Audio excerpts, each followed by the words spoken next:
9-point buck last weekend. Hunted all the week before, literally hardly saw anything. Got it done like the last 30 seconds I could. Pretty sweet. If you want to hear the whole story, talk to me later.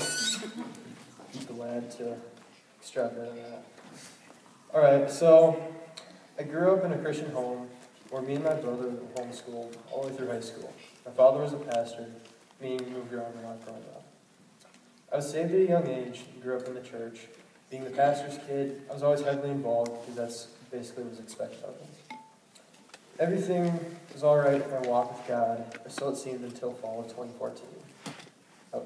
That November, I went on an elk hunting trip to Colorado with my dad. Probably one of the best trips of my life, and it was a fantastic time. We even shot an elk. It was a high point of my year, probably my last 5, actually. But only a week after we got back, my family's whole world fell apart. My dad was arrested for inappropriate contact with a minor. It came out of nowhere and hit me like a ton of bricks. How could this man, who I've looked up to for so long, do something so bad? Or who I've looked up for so long, do something so wrong? I thought God loved me. How could he let this happen? Now looking back, it's apparent that my faith up to this point had been almost entirely based on my image to others as the pastor's kid. I was always going through the motions of church life and trying to fulfill everyone's expectations they had of me. I'd always believed in God, but I'd never genuinely let him have control of my life. There was plenty of times where I would go to a youth conference like Districts and think that my devotion is real. But every time I'd come back, and a few weeks later, eventually fall back into my old ways. Because of my dad's situation, we had to leave our church, and once that identity was stripped away from me, I strayed from God. I fell into depression, and I turned to pornography to numb and suppress the pain that I should have been dealing with the whole time. This continued throughout my last year of high school and 2 years of college, all the while trying to maintain a good Christian image.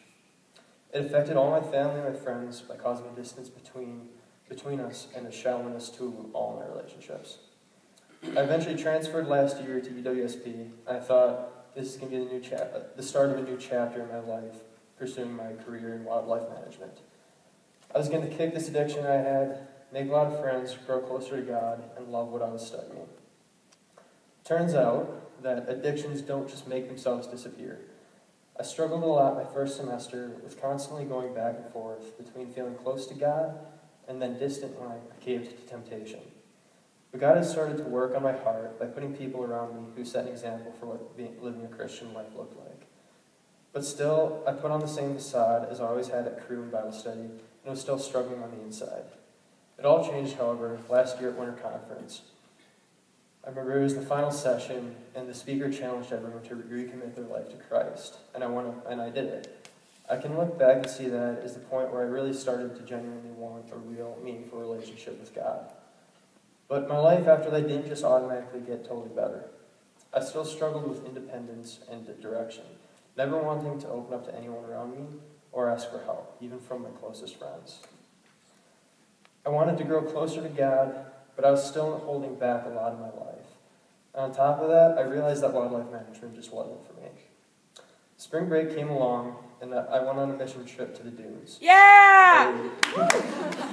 It was an incredible experience where God really spoke to me about how I lived my life in passivity a lot of the time, and it gave me a renewed love for the lost people in the world. End of semester rolled along, and I had no idea what I was doing next. Going into last summer, I didn't know what I was going to be doing with my life, and still was trying to think of what I wanted. I wasn't considering what God's plan was for my life, and how I could glorify Him in my everyday walk. This semester, He's really convicted me about my lack of emotional vulnerability and my tendency to try and do everything on my own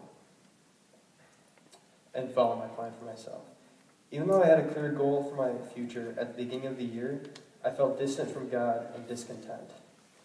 Now I'm at a place where even though I don't know what direction God's going to take me in my future, I have joy in my life because I trust in God and His plan for me, and I have confidence that God blesses those that put their faith in Him.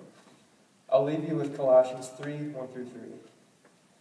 If then you have been raised with Christ, seek the things that are above, where Christ is, seated at the right hand of God. Set your minds on things that are above, not on things that are on earth. For you have died, and your life is hidden with Christ in God.